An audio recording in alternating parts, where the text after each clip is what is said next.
senang bayana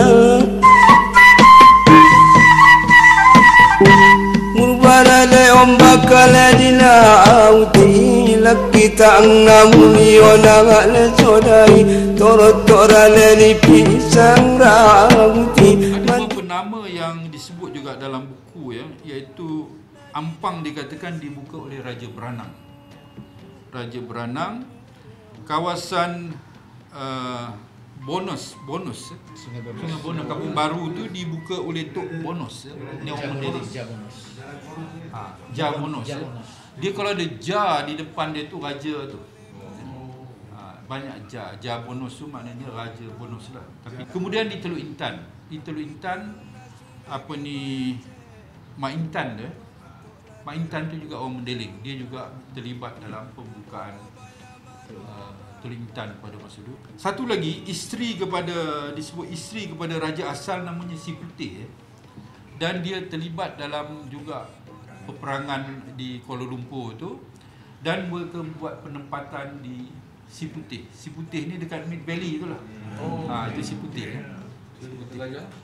Kemudian apabila kalah di Kuala Lumpur ni, mereka melarikan diri ke Perak dan menetap di Si Putih, Perak. Menurut perkiraannya ada di Malaysia ni lebih kurang 100,000 orang ya, Mendeling yang tinggal di Kedah, Perak, di Kuala Lumpur, Selangor dan juga di Sembilan itu. Kembali kepada apa yang dikatakan Datuk Guntur tadi ya, kita kena menyedari bahawa orang Mendeling ni adalah kumpulan yang hebat ya. Orang yang berhijrah dari satu tempat bukan orang biasa-biasa. Kalau orang biasa, dia akan duduk di kampung dia lah, dia tak akan keluar. Tapi macam Datuk Guntur ni daripada Kedah datang ke sini ya, buka ladang ni, memang orang yang berhijrah ni satu. Begitu juga orang Cina, orang India dan kita juga adalah sama seperti golongan, mempunyai kekuatan ya, untuk berhijrah dari satu negara ke satu negara. Jadi semangat ini kita kena tanam kepada anak-anak kita dan orang muda bahawa kita adalah keturunan pejuang, orang yang terlibat dalam perjuangan. Mungkin perjuangan untuk mencari kehidupan yang lebih baik, perjuangan untuk mengubah ya, hidup daripada keadaan gini kepada keadaan yang lebih baik. Jadi ini adalah semangat yang ada di kalangan orang Mendeling. Apa yang dibuat oleh Datuk Guntur ni adalah satu usaha ya. Walaupun tak besar tetapi sebenarnya dia telah memulakan sesuatu ya. Networking kita dalam sekarang ni, dalam kehidupan ni yang penting networking je ya. Siapa yang kenal, itulah yang boleh bawa kita ke depan. Jadi networking ni kena kita tingkatkan kerana ramai ya, sebenarnya orang Mendeling yang berjaya. Salah ya kalau kita ada networking yang baik untuk memajukan diri kita, dan ini satu usaha yang baik dan kita sokonglah ya, usaha Datuk Guntur ya, membuat satu ladang yang begitu besar ni ya, solar farm ni. Bukan semua orang boleh buat ni ya. Berapa modal 200 juta ya.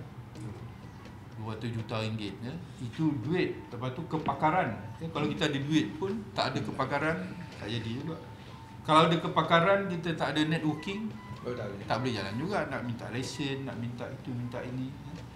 Jadi dalam kehidupan zaman moden ni semua ni kena blend sekali ya.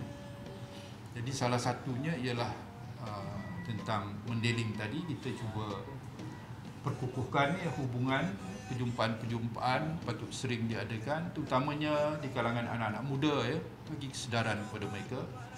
Dan disebabkan saya ni datang daripada latar belakang pendidikan ya, salah satu yang saya rasa yang sangat penting ialah memberikan pendidikan terbaik kepada anak-anak. Pastikan ya mereka mendapat pendidikan, tak boleh belajar ni, tak boleh berhenti. Sampai satu tahap suruh dia belajar lagi. Inilah yang boleh mengubah ya, masyarakat kita.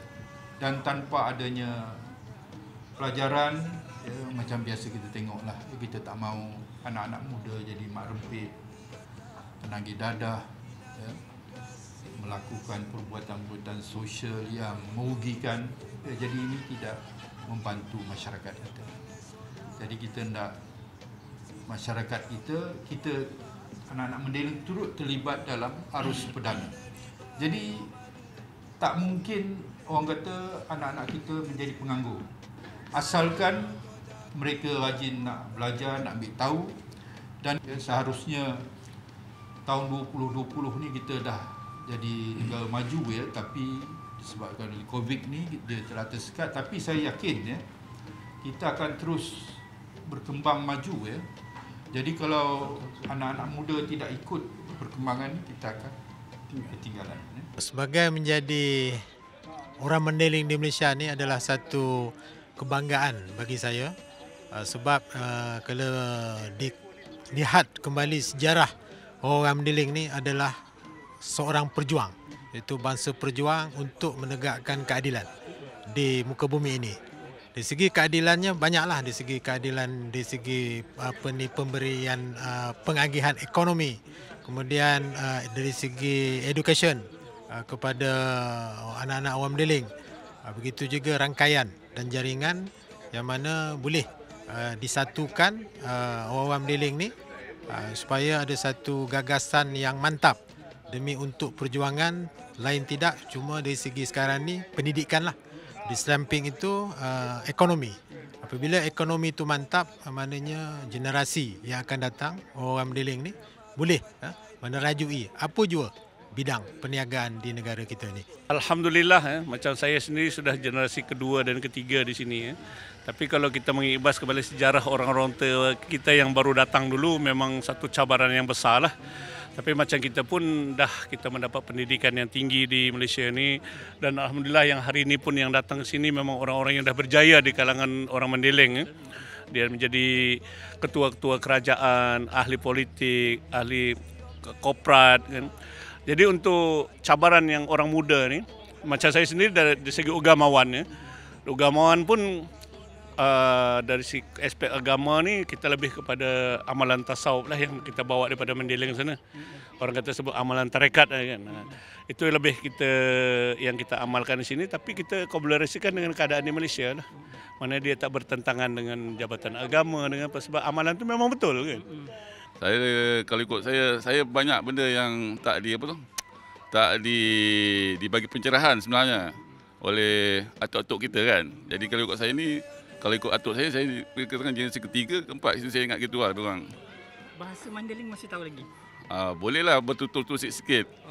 Kalau nak cakap yang simple-simple tu, mangan modom tu biasalah, makan dengan tidur. Makan modom lagi apa lagi? Ada tu kalau yot tu dia nak ke mana engkau kan. Memang orang tua dulu tak ajar ke? Tak ajar, kita banyak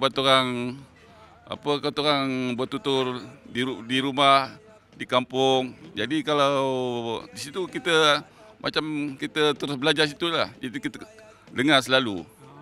Jadi kalau anak kita ni yang generasi yang bawah saya ni, kemungkinan agak sukar lah kalau kita pun tidak ada bertutur. Macam mana dia orang nak tahu?